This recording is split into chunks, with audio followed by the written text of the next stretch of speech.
There is an argument that says that you never controlled your brand, that your brand is your relationship with the public, and the public owns your brand. You just couldn't hear what the brand was, and now you can. So that may be going a little too far, but that's what I do. So I think there's truth in that. But I think that the real relationship to have is to see yourself as a servant of your customer, obviously, as in the public, and to enable the public to take more control and to move the customer up the line. So that now the customer gets involved only when the product is fully designed and manufactured and marketed, and then they have the chance to say something. And the ideal in not just marketing, but in the entirety of an industry is, can we move the customer up the line earlier in the process so that they have a role in the marketing, in the creation, and in even the conceptualization and design of products. So two examples I'll talk about later today. One is called Local Motors, that enables people to come together and help design automobiles. And this is rather absurd if you think about it, right? Who wants to drive the beta car that's been designed by a committee? But, The Simpsons was on TV here, yeah?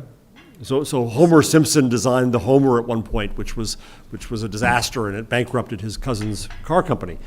So this sounds absurd, but in fact, Local Motors has found that their community is very good at helping to decide about design.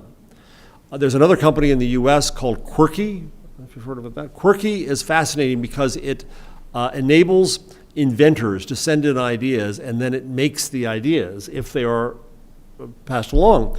And the process of even deciding which things to make is a public process there. So those things move the customer up the line, where the issue then isn't control. The issue then is the relationship you have with the public. So I hear companies talk about secrecy, corporate secrecy. We need to have our secrets. And that's been the presumption of industries for a century.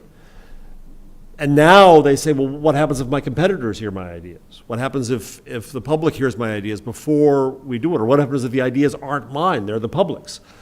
Well, the question at the end of the day is, would you rather be a company known for your secrets or known for your relationship of trust and respect with the public?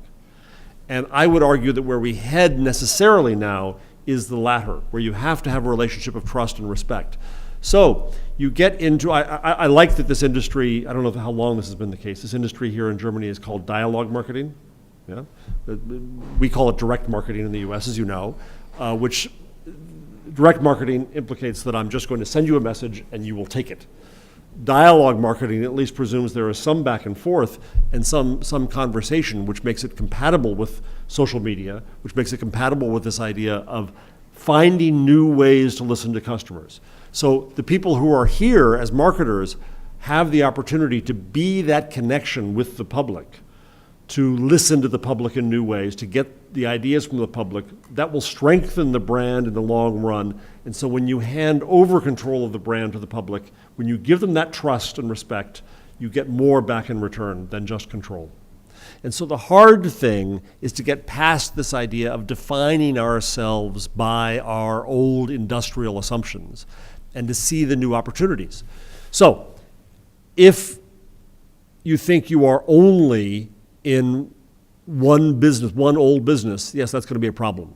But if you realize what the essence of your business is in marketing, I think there's all kinds of new opportunities. Part of the problem here is this idea of dialogue and messaging too in advertising, right? That I think Google came along, and my prior book was called Was wurde Google tun, so I think about this a lot. Google came along and didn't steal business from newspapers, no matter what Springer says, or Murdoch. Google offered advertisers a better deal because Google shared the risk with the marketer, right? I only pay at the beginning if you click. And Google then no longer was in the business of controlling a subsidy, controlling a scarcity, like media were, but instead took advantage of an abundance. They put ads everywhere because they wanted better places to get better targeting. And that's the way they constantly think. I was at a Guardian event with Google in New Delhi a couple of months ago, and Eric Schmidt was there. And he took out his phone. I think it was an Android phone, I'm not sure.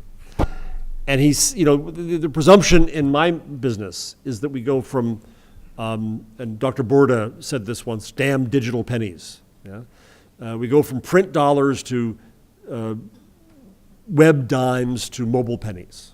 That's the way we think it's going in my business. But Schmidt stood there and said, marketing on this is going to be more valuable because we know who you are and we know something about you. All fears about Datenschutz put aside for a moment. This is a tool for relationships. This is a tool for getting to know someone as an individual. This is a tool to be able to give them higher relevance and higher value. So as long as we see our opportunities there, I think that marketing becomes potentially far more effective, far more efficient, far less irritating, far more valuable. And if we use social media and use the internet for those reasons, then I think that there is great success to be had. But again, we have to be aware that it changes our industrial assumptions about how we operate it, and it changes our relationship with the public, with our customers, in ways that can be scary at first, but in the long run, I think give us greater value.